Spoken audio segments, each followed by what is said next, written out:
Hey guys and welcome to part 4. Now we are heading outside. We are going in one of the old planes right at the moment. I see two of them that are very old. Yeah. Stay tuned. Oh, what a big plane that is. What I forgot to mention is that we have a combination of aircraft here that are both static display and flying. Yeah.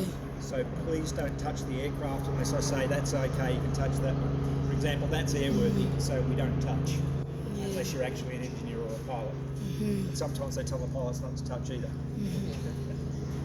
Yes. So, anybody know what that is? And this is a Douglas DC-3. DC-3, that's right. Yeah, the Douglas DC-3.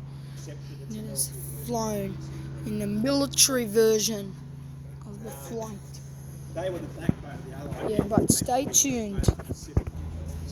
This is a Lockheed Neptune right up there. The Lockheed Neptune. You can see it right there. Parked for retirement. Stay tuned. And then there's the jet engines right there. Found the jet engines right there. Stay tuned for part 4.